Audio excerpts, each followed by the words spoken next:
Do you dream about your next trip? You're in the right place. On the Time to Talk Travel podcast, we come to you weekly to share places to go and what to do when you get there. Let's dive into this week's adventure. Hi, we're here and back with another episode, and today we are going to be talking about holiday travel. As we know, it is impending, and to be realistic, not everyone knows what to expect.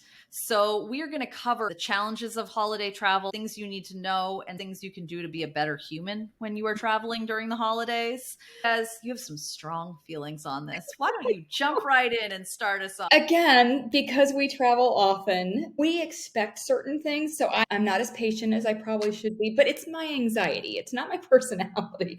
It's things like knowing what you can take through security. I've been traveling nonstop for the last 2 months. I've never seen traffic like I have in an airport, and the numbers are through the roof. And everything I'm reading and seeing is that it's going to continue through the holidays. Thanksgiving is going to have more travel than it has since pre-pandemic. Christmas as well. The entire holiday season is going to be through the roof. So different airports have different expectations as far as the security line and getting through security line. Living in Atlanta with that as my home airport, if you don't give yourself 2 hours, you'll miss a flight most of the time. And that's even with TSA PreCheck, because so many people now have TSA PreCheck. But at any rate, just those expectations, one knows at this point, there are big signs that say You can't bring a bottle of shampoo. You just can't. That stuff gets checked. Just do your research is all I'm asking. My now 19-year-old tapped a man on the back when we were in a security line in San Antonio. He was probably 6 or 7 at the time. The guy had a beer in his back pocket, like a can of beer. And he was like, you can't take that through. I very vividly remember that. People don't know what they don't know always. Ciaran, sometimes it's hard because each airport sometimes makes it a little bit more complicated. I've been yelled at for taking out my laptop. I've been yelled at for not taking out my laptop. But you have usually quite a bit of time in that line to figure it out. Please try to figure it out before you are standing in front of the security machine. The poor TSA people are continually saying the same thing over and over for a reason. There's usually signs. There's lots of ways to educate yourself before you're standing there and holding up everyone else.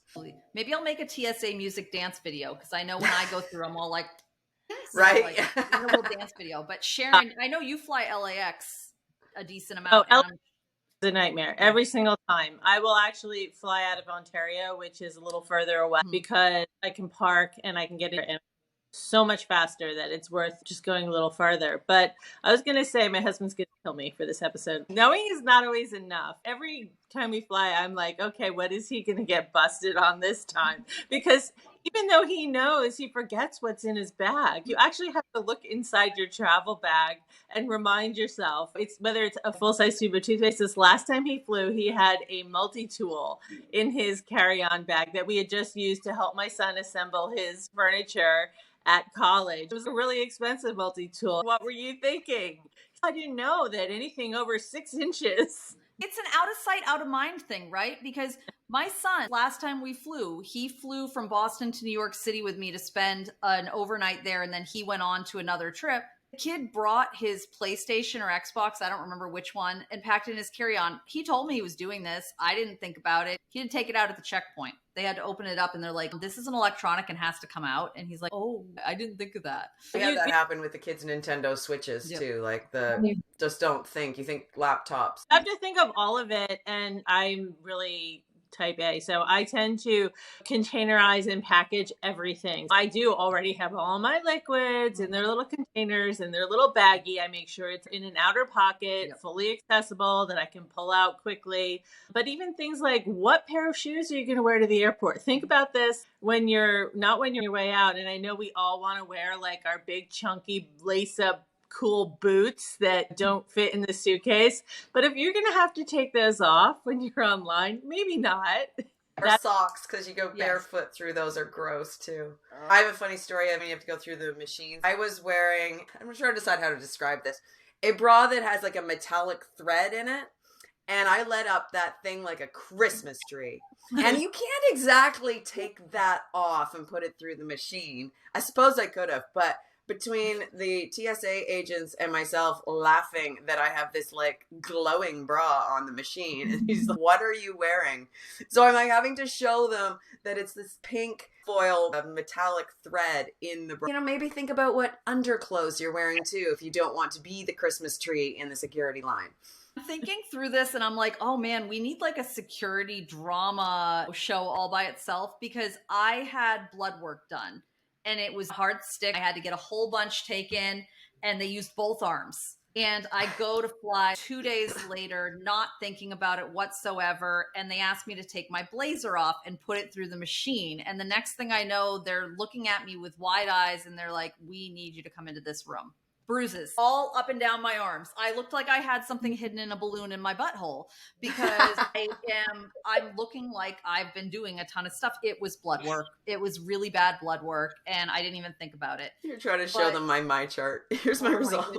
On the end of things that isn't something that people always think about, that I definitely want to bring up for holiday travel, is airport parking fills up quickly, and you can run into some massive issues if you do not reserve ahead, because you will either end up with the most expensive version or you will not be able to park at the airport. So if you are planning to fly out for Thanksgiving or Christmas or any time in that general vicinity, book your parking in advance. I, no joke, one time got overwhelmed. I was flying for the first time with my kids after COVID. At the end of 2021, we were going to fly out of Austin. There were these news stories about how full the airport was. I'm checking. There's no parking. I didn't book parking. We ended up driving. I was like, I cannot do this. It's too people-y. I was able to get a full refund on the tickets because they were offering them. We literally canceled our airline tickets and I drove my minivan to New Hampshire from Texas. It ended up being cheaper in the long run. And then I didn't have to rent a car when I got up there that fit us all. It was the right decision. I stand by it, but definitely kicked off by the fact that I had not even thought about parking. Parking is a big one. In Atlanta, it's not reserved at the lots. You don't reserve that in advance, but you can check it. And you can Google any airport website to see if parking is full. I know my daughter has to fly out of Orlando next. So I was looking last night and you could see these 3 lots are consistently full. She's going to be going at 5 a.m. I'm putting her in a hotel the night before, and the hotel offers a park and fly option for $10 a day. There are options out there. So look into those. In Atlanta, there are plenty of park and ride places. Mm-hmm. I personally hate that, because when I've come back from a trip, I want to get in my car and go home. I've got an hour drive typically without a lot of Atlanta traffic. So I don't want to take an hour shuttle to some lot and wait a half an hour for them to get my key. No, I'll pay the $4 more a day to be at the actual airport. Your hotel the night before idea is a really good one too. If you have that early morning flight, just stress of missing your alarm. I did that for the first time in my 46 years. I slept through my entire flight. Supposed to be a 5:30 a.m. flight. I woke up at 5:45. Woke up, was at the airport and missed my flight. So there's a first time for everything. I set my alarm for PM instead of AM. So those sorts of things, like they're at the airport so that you're not trying to deal with all of that and you're there with plenty of time, makes a huge difference. Yeah. And paying the extra. I know Ciaran has said this a lot before about paying a little bit extra to go to a smaller airport, paying a little bit extra to upgrade and things like that. Because if it includes priority baggage check and you know you're going to be checking a bunch of bags or a better security line, this is the time to pay the extra and do it. And I'm going to let Ciaran keep going on that. So we always do the park and fly. LAX, the parking is a nightmare. It's terrible. And the last time we went there, my car got $1,000 in damage from being parked half an hour by someone hitting it. I will not park in the lots at LAX ever again. I was just going to say the upgrades are great because of the peace of mind. And if ever you need peace of mind, it's when you're traveling to be with your family for the holidays. Anything you can do to minimize stress and make the journey a little calmer and easier. If that means going through a less crowded airport, if it means, springing and treating yourself to a lounge pass. A lounge pass is a big one. You're likely going to be delayed. When you use a lounge pass and you're able to feed yourself there and and you have a place to stay and it's clean and you're not spending money on all kinds of crazy things to be comfortable in a crowd, you end up saving money and sanity. And I'll drop my big product that I love here because I've used it. So there's a service called Hello Vacay, and you can buy for $29 a lounge pass. Kicks in if your flight is delayed for more than an hour. And they have a lifetime for $99 extra or something like that. And basically what it does is you register your flights that you're going on for them. It doesn't cover every airport, but if they have a lounge partner or a restaurant partner, they'll send you a pass. So the very first time I used it, we got delayed by more than an hour, and it gave us a pass to this like virtual reality gaming room that we could go in. And sometimes it's like a $26 restaurant credit, and they just added beta hotel stuff. And I saved $100 off the rack rate of a hotel that I saw on their site last night bookings. Love it. It works. I luckily didn't have to use it last time. I was a little bummed. There were some nice lounges. I have Priority Pass through a credit card, actually 2 of them. And I am so angry with myself that I didn't discover lounge passes a decade ago. But just this week, I flew to Venice and we were in the Venice airport early. And I believe I had 5 Prosecco's waiting for my flight. I will say that's not the smart thing to do. Holidays are stressful, and having someone drunk on a plane, not ideal. I wasn't. 5 and 3 hours. I was good. But the point is, get the lounge pass if you can. You can buy into Priority Pass. There's lots of options. And really just like one of those other things is we're talking about what's worth spending money on, a direct flight. Yeah. Amen. If you can avoid connections over holidays, at the time you're like, oh, it's an extra $100. I'm fine. I can spend 2 hours in an airport. No, spend it if you can. Go straight to wherever your destination is. It seems like there are just magically problems that happen now that are of no recourse to a lot of airlines. They'll blame it on weather because they don't have to reimburse you as much, but just avoid it. Go on a direct flight if you can. I would say the situation in airports in America right now is dire. It is bad. I thought it was all over the world until I got to Europe and we went through, like I said, 9 other airports. No delays. No issues, got right on. Boarding was like 10 minutes, where in America it takes an hour. And my guy flew back through Boston yesterday. Oh gosh, Barcelona to Lisbon, just fine. Lisbon to Boston, fine. Boston to Atlanta, delays, issues. It's just bad right now in the US. They're not staffed properly. Across the board, expect delays. That's the norm now. And again, if you can avoid a connection, will save your sanity this Christmas. People may just avoid and do what Naz did and drive. Make sure you've tuned up your car. Make sure you have the proper tires. Make sure that you have your roadside assistance number. We learned that towing our boat was not covered when the trailer for the boat got a flat tire. And that was from driving from Texas to Miami. We learned that at 11 o'clock at night on the side of the road with 4 kids and 2 dogs and a boat in Baton Rouge. Be prepared no matter what. If you're taking a ferry, those are going to book up over the holiday. Every mode, trains, planes, automobiles, like everything is going to be busy. People want to see their families. Think of everything that could possibly go wrong and be prepared. I was going to say, if you can't name every form of transportation you're going to take, if you can't lay out, I'm getting here to here, you don't know what it is, you haven't looked at how it books, you have not properly planned for your holiday thing. I remembered the tires when I drove my car a different time. Do you know what you don't remember? Windshield wiper fluid. In the Northeast, it's designed not to freeze, but they don't sell that kind in Texas. For 5 days a year that you need it. No, right?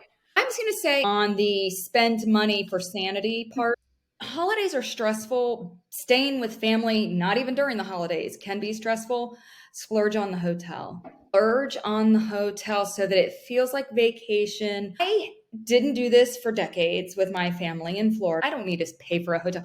Oh, I pay for a hotel now. And I love my family, but I just know we are all happier when I'm at the hotel on the beach and they can all come to me. You have to make it about them. Just say we want to play like tourists this time. We want to make it a little vacay/family trip. It's better if you don't say, I can't stand Aunt Sharon. Save yourself a lot of grief in having gifts sent to wherever you're going rather than taking them all with you. If you're taking gifts on a plane, I learned, again, wow, I've had a lot of fun in the last few trips, haven't I?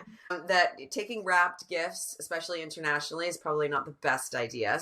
Things that you don't think of. Did you know that mixes could show up as powder in the machine? So I had a lovely wrapped gift for my parents and for my sister going back to Canada a month ago. TSA had to open it up, unwrap it all, take out the soup mix, run it through the machine. And the girl was lovely. She actually had the TSA tape and cut it really nicely and taped it back up for me so that it looked cute and fun. But it holds up your whole trips.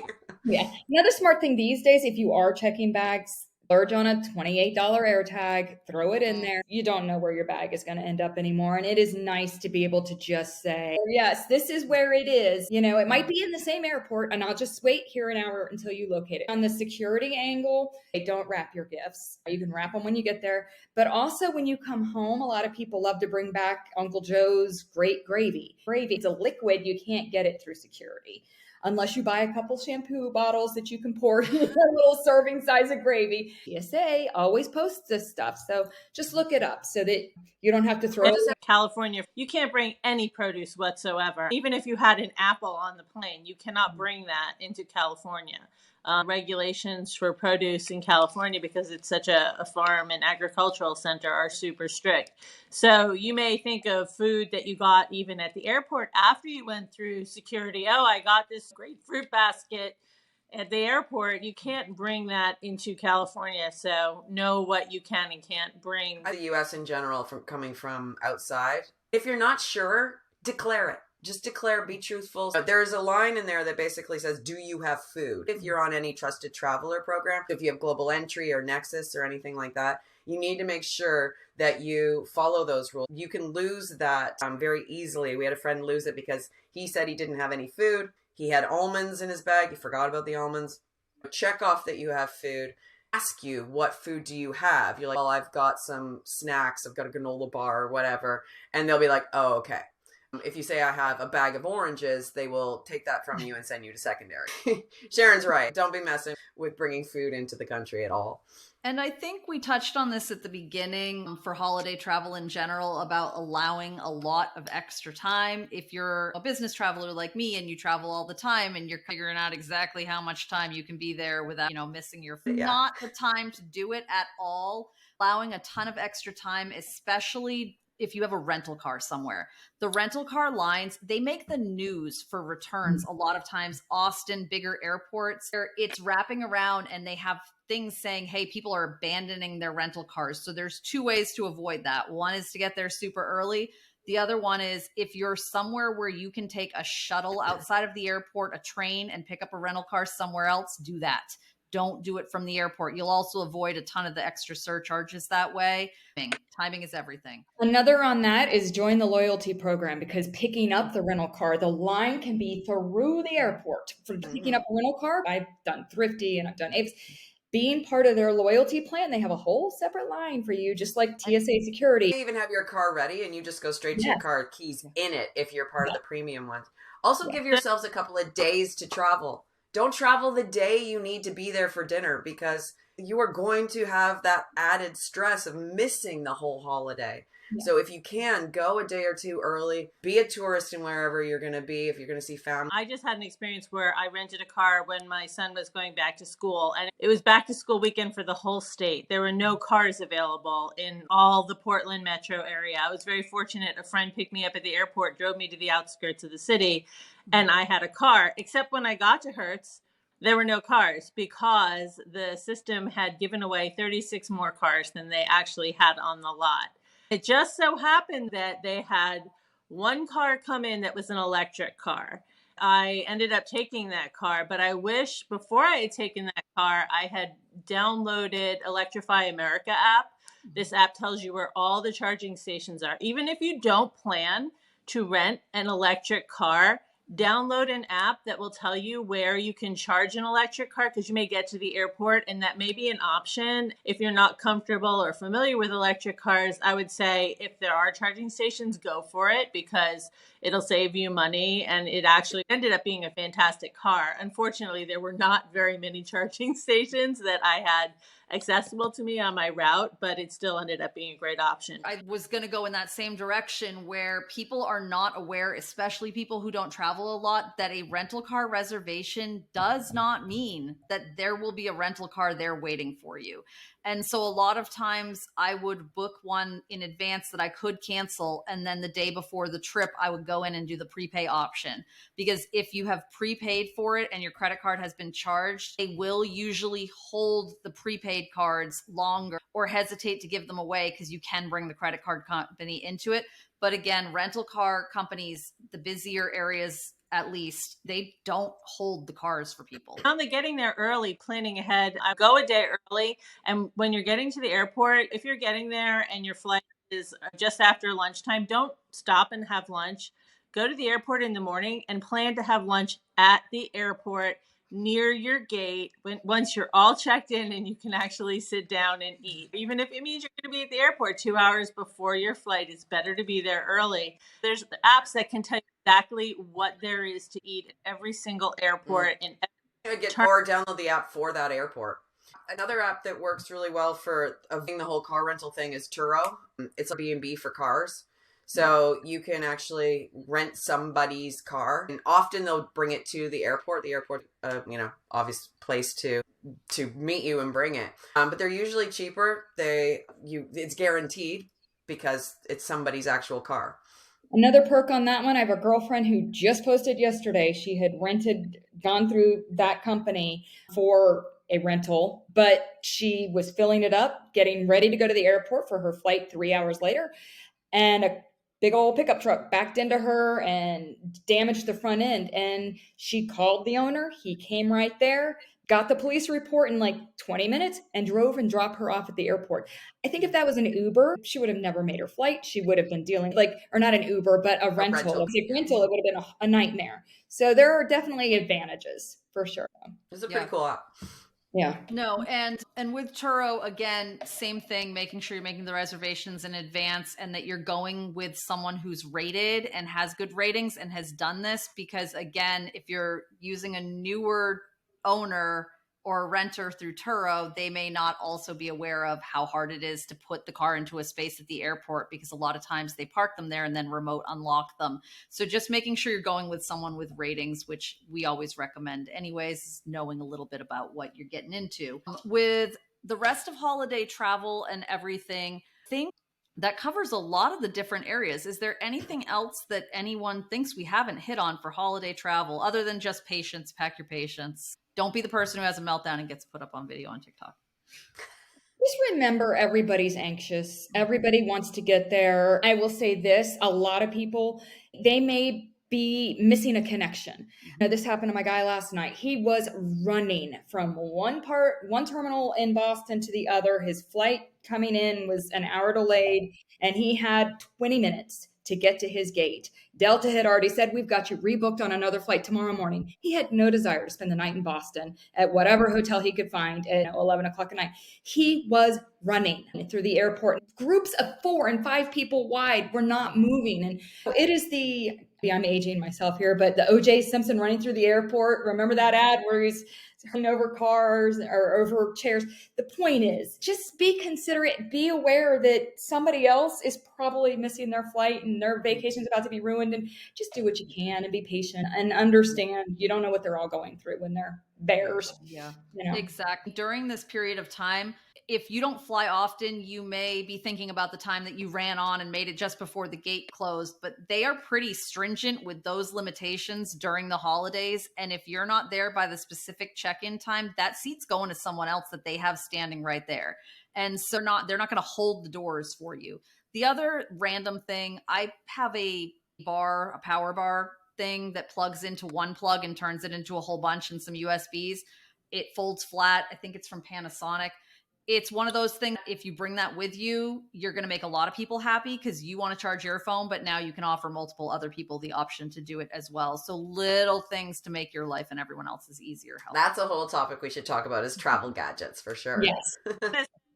I was going to say, be kind, be patient, and be fully charged. Make sure all of your devices are at full power. You're not the person desperately searching for a plug. I mean, it'll happen eventually. You'll run out of power, but be fully charged when you get to the airport.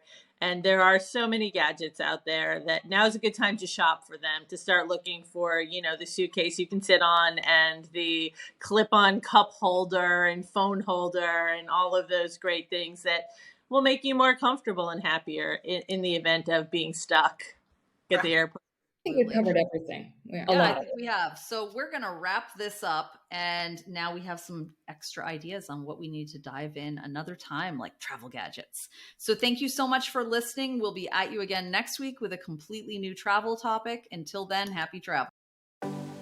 This has been another episode of Time to Talk Travel, brought to you by #travels.com. You can keep in touch with us between episodes by checking out our site, joining our newsletter, or connecting with us on social. We've always got the information you need in our episode notes. Until next time, happy travels, and thanks for being a part of our trip.